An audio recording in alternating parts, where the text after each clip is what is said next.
Okay, if we can kind of commence, it's 4 o'clock, and see if we can get going with our little interstate gathering. This is more like Old Home Week, I think, for most of us, because we all know, almost all of us know each other. So let me just run down kind of what I've got for agenda, which is pretty simple. I mean, we're keeping it basic. We want to talk a little bit about the history of the interstate, just to start with, and then we want to talk about a little bit about identifying the cadets and what we're looking for and what we're looking at when we're out there, and then the last third of the meeting perhaps break down to question and answer and comments from everybody, and so I think that'll move things along quickly. Let's see. First of all, I guess there's enough of us that we could maybe go around the room just to start with, so we know who we've got for interstate owners. Maybe that's the way to do it. Let's see. Let's see all the guys that have, and gals that have airplanes here. Okay, there we go. Almost, yeah. So, unfortunately, mine isn't here, but at least we have 7 cadets out there from California to South Carolina. That's great. That's awesome. Thank you for coming. How many guys have projects? I know there's project guys. Yeah, project guys. You bet. So let's see. And then we have interested parties. Yeah. Yeah, see, interested parties. Welcome. Yep, welcome. Thanks for coming in and joining with us. So a little bit of history. As I've told people all this week out on the flight line, the forum, this is a formality kind of, because the forum has already happened. We've already done it out on the flight line with the owners and visitors coming by, talking interstates and reminiscing, pulling out old historical facts from way back, and kicking tires and doing all the things that airplane people do. But as a random, or just a kind of a quick run through on the history of the interstates, it really obviously starts with interstate aircraft and engineering.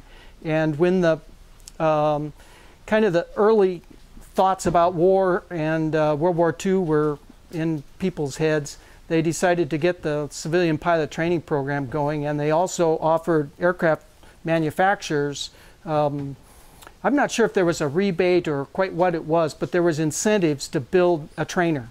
And the interstate, thank goodness, was the last of the ones basically to get designed. And that design came from Ted Woolsey. And Ted Woolsey really was more famous, at least in the LA area at that time, because he was the designer of the Thunderbird, which was an OX-5 powered biplane, and it was supposed to be really fast, quick, and maneuverable. The only living, surviving Thunderbird, they say, not so much. But I think it's because it's an old OX-5. But Ted Woolsey designed that Thunderbird, and they built, I don't know, 20 or 30 of them down in the LA area. The most famous one is the Roscoe Turner. They added a huge parachute to the Thunderbird, and he shut the engine off and popped the parachute and came floating down. That was not exactly the best landing. I guess it broke the gear and just busted the airplane all to smithereens. But Roscoe climbed out and twirled his mustache and adjusted his lapels and said, "Great test there, buddy. That's great. We have a safety parachute and we're all good." So I also learned that Ted Woolsey designed the Whizzer. That was a kind of a new thing that came out this week. So Ted was a pretty accomplished guy.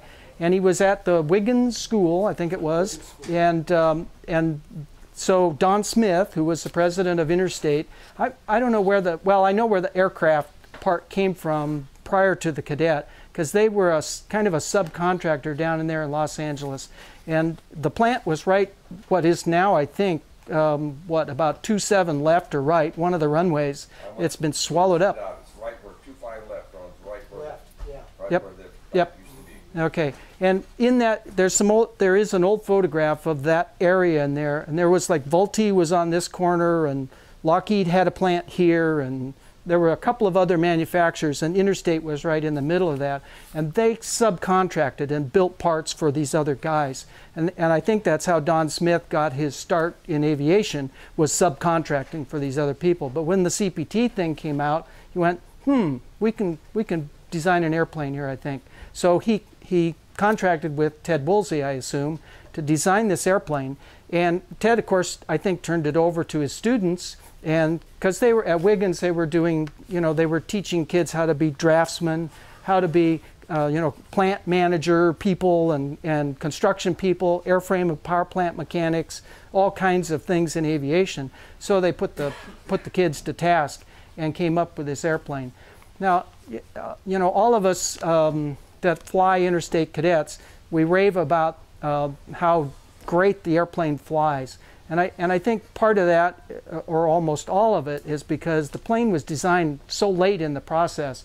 The Cub was really a 32-34 kind of design and didn't really progress very much.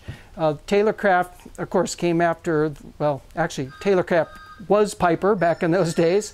And after he left and Taylorcraft became Piper and Taylor became Taylorcraft, how do we do that? That's kind of confusing. Anyway, once they split, Taylor really improved on a lot of his stuff, and so the Taylorcraft was a much improved airplane.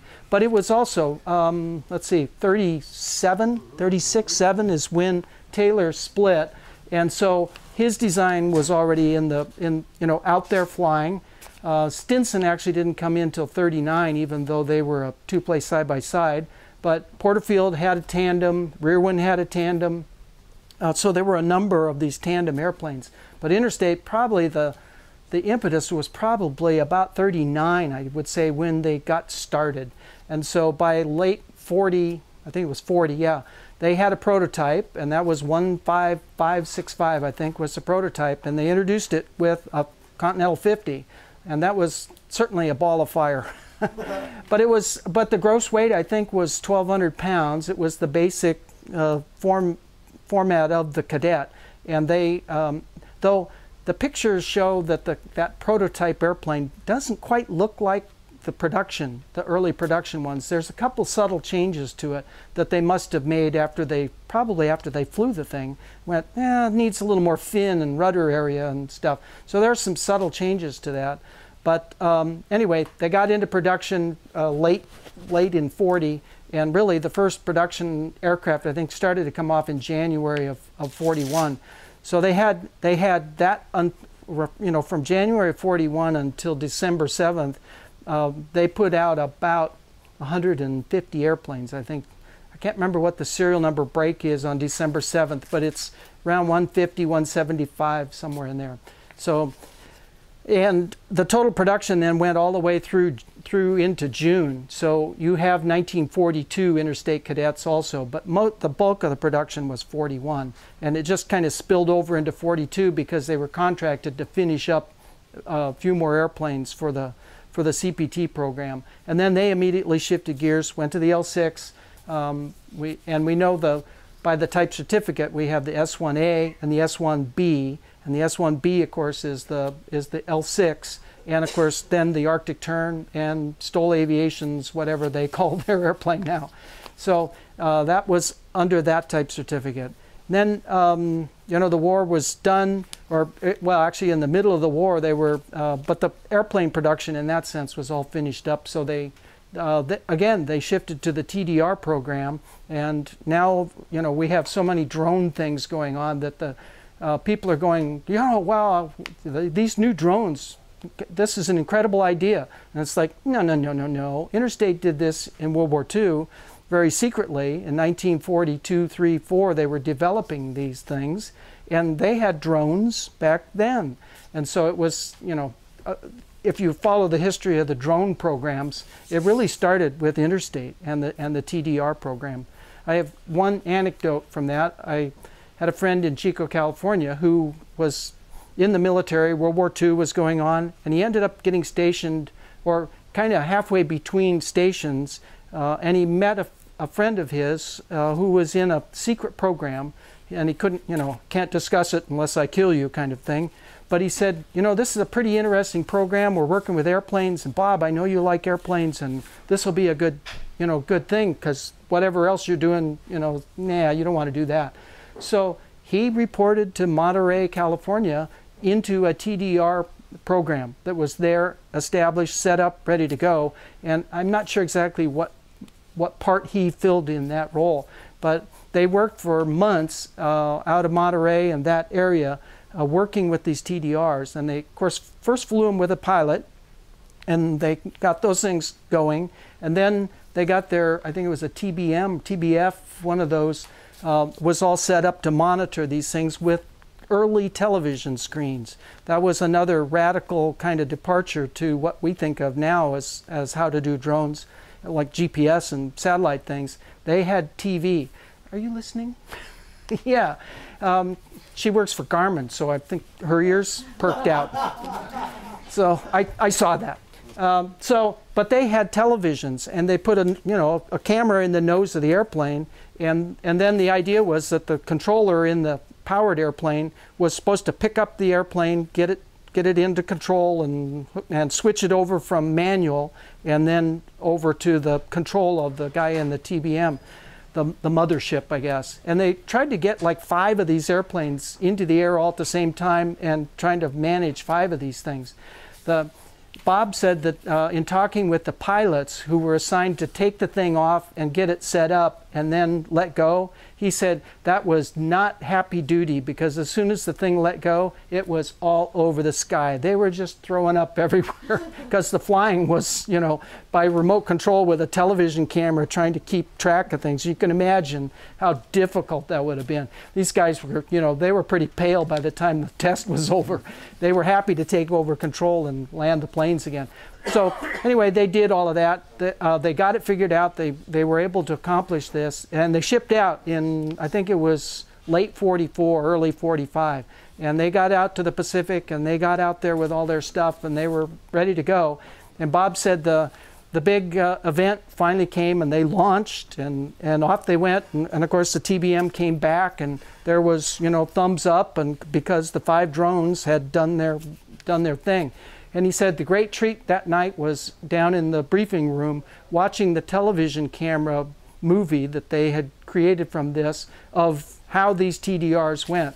And he said, well, while the thing went on for about an hour and a half, there was only about five seconds that was really very interesting, because most of it was this: sea clouds, flying out, heading out. But finally, some of the cameras actually were showing land and a harbor, and they actually got, I don't think all of them did any damage particularly, but they did get them, fly them into boats or at least into the water, and accomplish the mission. So that was the big hooray with that, was the fact that they, were able to accomplish that. So that was a very interesting story that he told about his assignment in World War II working with the TDRs. It's the only guy I've never ever talked to that was in the TDR program. Steve, you got something to add to that? If anybody knows where there's any parts to these drones, I know where there's several parts, and there's people looking for more. Yeah. It kind of disappeared, even though people knew about them. I know there was one out in the desert, California, that sat out at Palmdale, I think, for years. Everybody knew about it, but nobody did anything about it. And then one day it was like gone. So